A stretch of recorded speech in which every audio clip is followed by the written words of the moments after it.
बिहार चुनाव को लेकर, बिहार चुनाव की ओपिनियन पोल लेकर जनता का जो रुझान प्रेजेंट के अंदर है साथियों, इसको लेकर आप सभी का स्वागत है हमारी नई वीडियो में। आज चुनाव प्रचार प्रसार बंद हो चुका है। 6 नवंबर को बिहार के अंदर पहले चरण की वोटिंग होगी।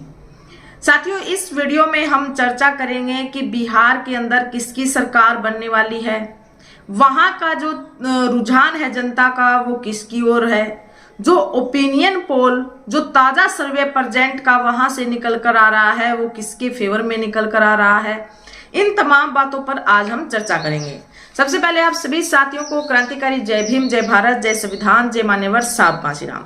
साथियों, ये बहुत से क्वेश्चन है कि बिहार के अंदर सरकार किसकी बनेगी। अब बहुत से जो टीवी मीडिया है वो एनडीए का पक्ष ले रहा है, कोई महागठबंधन तेजस्वी यादव का पक्ष ले रहा है, तो कोई एक तीसरा चेहरा जो प्रशांत किशोर, जो जन सुराज पार्टी है, उसका नाम भी चर्चा में आ रहा है। आखिर ये प्रशांत किशोर है कौन और ये इतना चर्चा में क्यों है, इस पर हम चर्चा करेंगे साथियों।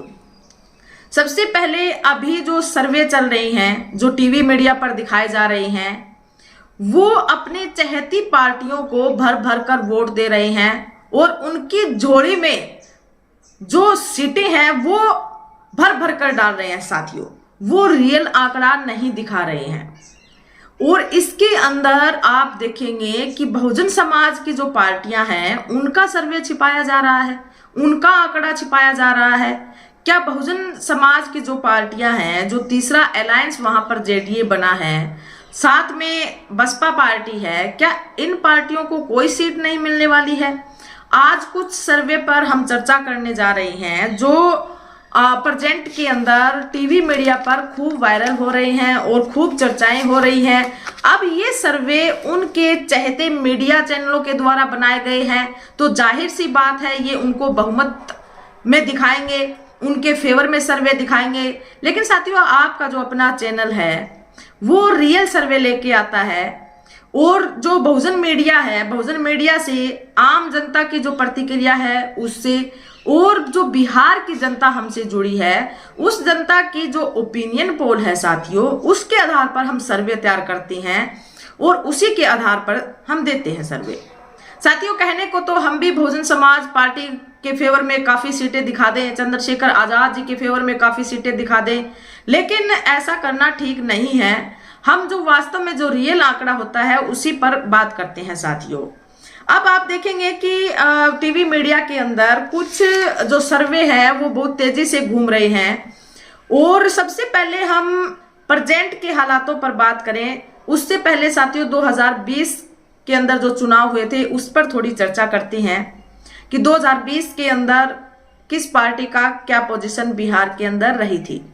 साथियों, 2020 के अंदर जब चुनाव हुए तो आरजेडी जो आंकड़ा है वो अच्छा खासा आरजेडी ने हासिल किया था। जो चुनाव हुए थे 2020 में, आरजेडी एक उभर कर राजनीति के अंदर आई और आप देखेंगे काफी सीटें उन्होंने हासिल की। बिहार के अंदर आप सभी को पता है कि 243 सीटें हैं, बहुमत के लिए 122 सीटें चाहिए। अब 2020 में आरजेडी बड़ी पार्टी बनकर उभरी साथियों, और आरजेडी ने 75 सीटें हासिल की। वहीं पर बीजेपी ने 74 सीटें, जेडीयू ने 43 सीटें, कांग्रेस पार्टी ने 19 सीटें और लोजपा ने 1 सीट हासिल की। अब सवाल बड़ा ये है, क्या अब की बार भी आरजेडी बड़ी पार्टी बनकर उभरेगी? क्या आरजेडी की पोजीशन अब भी वही रहने वाली है जो 2020 के अंदर रही? साथियों, ये बड़ा सवाल है। अब तीसरा जो नाम आ रहा है साथियों वो प्रशांत किशोर का आ रहा है। अब ये प्रशांत किशोर कौन है और ये इतना सुर्खियों में क्यों है कि मुख्यमंत्री के पद के दावेदार ये बताए जा रहे हैं और प्रशांत किशोर खूब चर्चाओं में भी चल रहे हैं।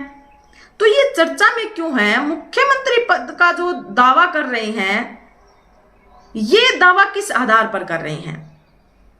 साथियों, प्रशांत किशोर जिस जो मीडिया है वो जिस तरीके से दिखा रहा है, बड़े बड़े नेता हैं जिसमें राहुल गांधी जी हैं, सुप्रीमो बहन कुमारी मायावती जी हैं, चंद्रशेखर आजाद जी हैं, असदुद्दीन ओवैसी जी हैं, बड़े बड़े लीडरों को छोड़कर ये जो टीवी मीडिया है वो प्रशांत किशोर को हाईलाइट क्यों कर रहा है, ये एक सोचने का विषय है। साथियों, इसमें एक सर्वे हमारे सामने आया जो जेवीसी का सर्वे है, एक टीवी मीडिया का सर्वे है।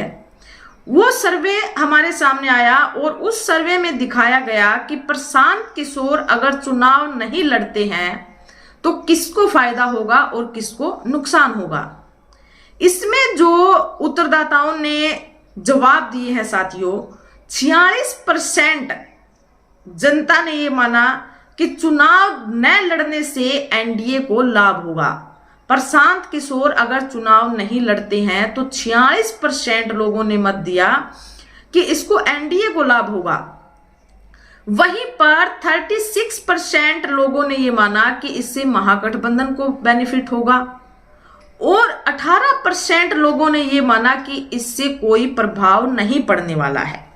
अब जेवीसी का जो सर्वे है साथियों, जेवीसी का जो सर्वे है वो जन सुराज पार्टी को एक सीट बता रहा है कि ये जन सुराज जो पार्टी है प्रशांत किशोर की, वो एक सीट पर जीत हासिल करेगी। आप सभी को पता है कि 243 सीटों पर जन सुराज पार्टी ने अपने प्रत्याशी उतारे हैं।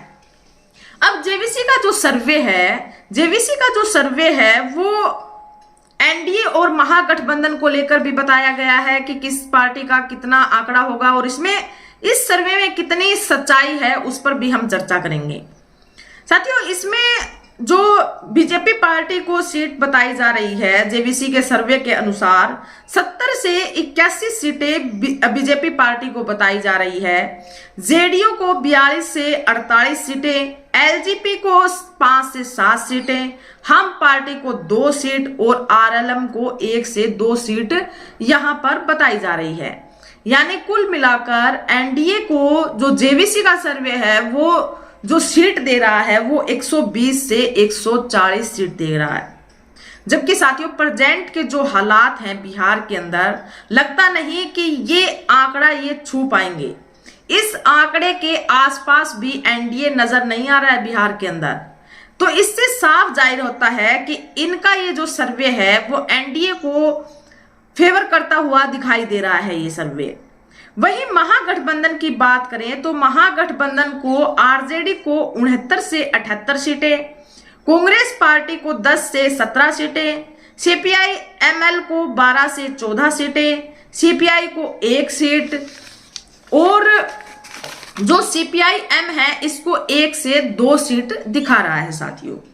अब 2020 का जो आंकड़ा था उस आंकड़े को भी ये दरकिनार कर रहा है ये सर्वे। और जो टोटल सीट बताई जा रही है कांग्रेस पार्टी जो महागठबंधन की, और जो सीधा कंपटीशन बताया जा रहा है वो एनडीए और महागठबंधन का ही बताया जा रहा है। इस सर्वे में थर्ड पार्टी का कोई जिक्र नहीं किया गया है। क्या केवल 2 ही गठबंधन है जिनको वहां पर सीट मिलेंगी? और जो सीटें दिखा रही हैं क्या केवल इन्हीं के बीच में मुकाबला है? क्या अन्य कोई दल नहीं वहां पर चुनाव लड़ रहा? तो आप सभी को पता है साथियों कि वहां पर बहुजन समाज पार्टी चुनाव लड़ रही है और अच्छी खासी सीटों पर मजबूत है बसपा पार्टी। वहीं पर असदुद्दीन ओवैसी जी हैं जो मुस्लिम समाज और दलित समाज में अच्छी पकड़ रखते हैं। और गठबंधन में जो तीसरा अलायंस बना है जेडीए, ये काफी मजबूत है साथियों, काफी सीटों पर मजबूत दिखाया जा रहा है बहुजन मीडिया के मुताबिक। अब इस सर्वे के अंदर ना तो जेडीए का कोई जिक्र किया गया है यानी आजाद समाज पार्टी और असदुद्दीन ओवैसी जी की पार्टी और स्वामी प्रसाद मौर्य जी और साथ में बहुजन समाज पार्टी, इस सर्वे के अंदर तीनों का ही कोई जिक्र नहीं किया गया है। क्या ये दल एक भी सीट हासिल नहीं करेंगे? क्या ये 0 पर सिमट कर रह जाएंगे? ये एक बड़ा सवाल है साथियों जो ये सर्वे दिखाया गया है।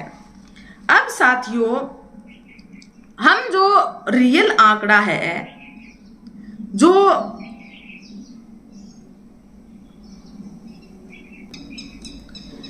ये जो सर्वे है साथियों, ये इनके मुताबिक है, लेकिन एक सटीक सर्वे की अगर हम बात करें, जो प्रेजेंट के अंदर जो जनता के रुझान आ रही हैं, जो बहुजन समाज का मीडिया बोल रहा है, जो वहां की जनता रियल में जो सर्वे लेकर आ रही है, जो ओपिनियन पोल है, वहां का जो रुझान है, उस पर अगर हम चर्चा करें, और काफी जो न्यूज चैनल है, बहुजन चैनल है, उनका हमने सर्वे देखा है, कुछ साथी बिहार से भी जुड़े हैं, उनका भी हमने सर्वे देखा है।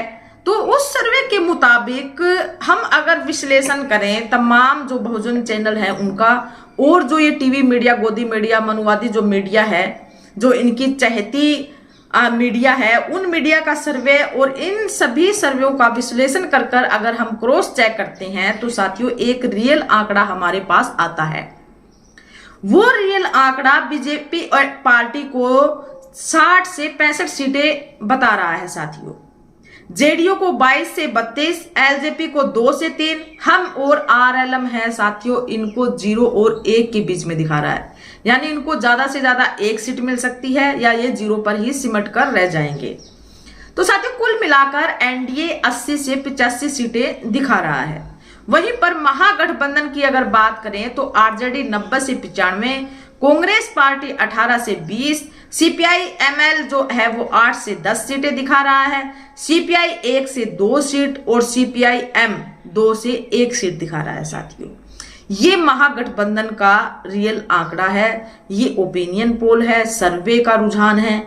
110 से 112 सीट महागठबंधन की दिखा रहा है।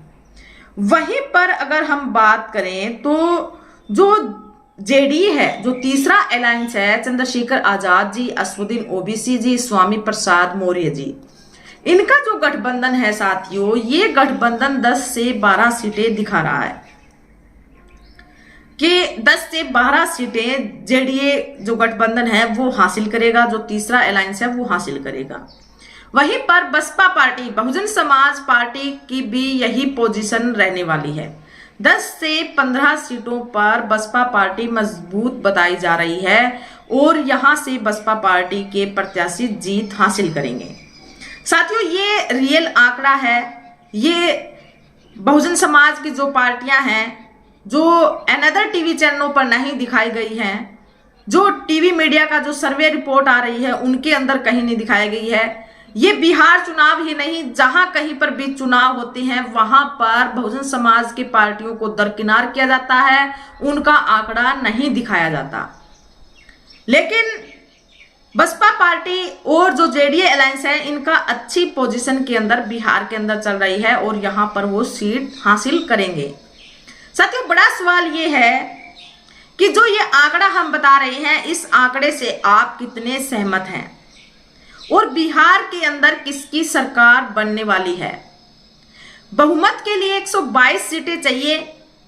क्या अकेले कोई गठबंधन सरकार बना पाएगा बिहार के अंदर, या फिर जो बार बार हम किंग मेकर की भूमिका पर जो बातचीत करते हैं साथियों, इसमें किंग मेकर की भूमिका थर्ड पार्टी निभाएगी? इस पर आप सभी की क्या प्रतिक्रिया है, आप हमें कमेंट सेक्शन बॉक्स में जरूर लिखें। वीडियो को ज्यादा से ज्यादा शेयर कीजिए और चैनल को सब्सक्राइब कीजिए। धन्यवाद।